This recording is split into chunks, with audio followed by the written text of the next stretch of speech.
Hi, my name is Margaret Graziano, and I'm the author of Ignite Culture. And today I'm going to read you a story about Sam.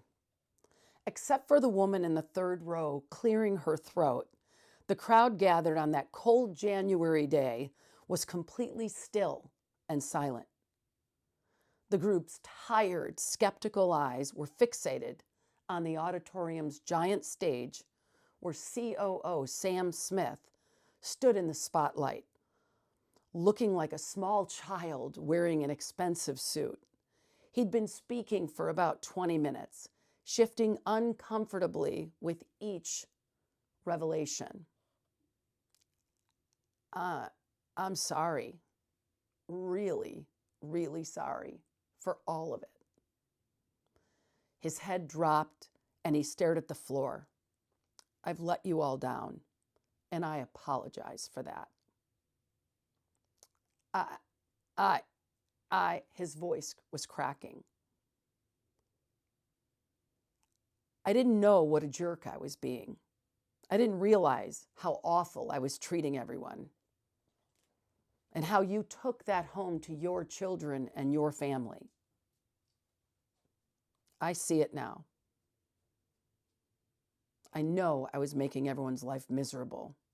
I see what I did to you, and I promise I will do better. We will all do better.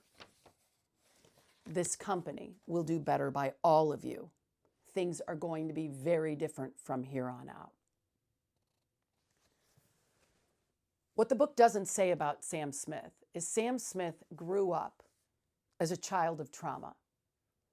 Sam lived in the streets of Singapore with a single mother, and he had to fight just to not get beaten the crap out of every day.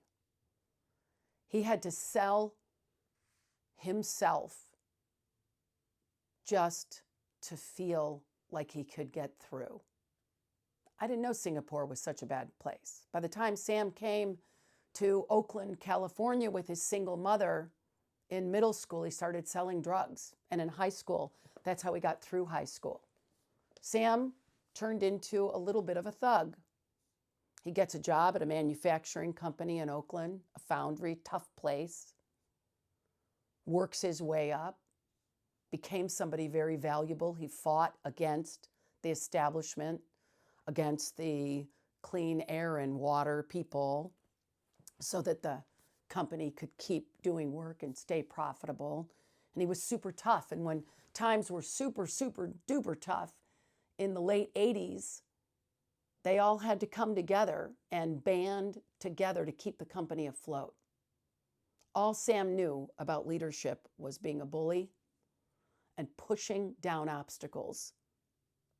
And he also knew, or he told himself, that people were his biggest obstacle. They were when he was a kid in Singapore. Then they became an obstacle when he was selling drugs. They didn't want to pay him, and he had to beat people up to get paid. And then he gets these jobs, and he has to work against people to get things done. What the book also doesn't say is that Sam's company was 2 weeks away from a union walkout, and that the people that were doing all of the heavy labor, the industrial foundry work, felt like they were living in an us versus them environment. And what the book also doesn't say is that it was costing them 10% of their bottom line because people were subverting policies, making poor decisions, putting production above safety, being assholes to each other and fighting and taking up time over that drama and politicking and bullshitting. You know, you've been part of it. It also doesn't say that Sam Smith dropped dead after working with my company for 3 years. He had a massive heart attack. After he died, his son called the guy who was the sponsor of the whole culture program. And he said, whatever you did with my dad, thank you. Because I got my father back. I got a relationship with my dad back.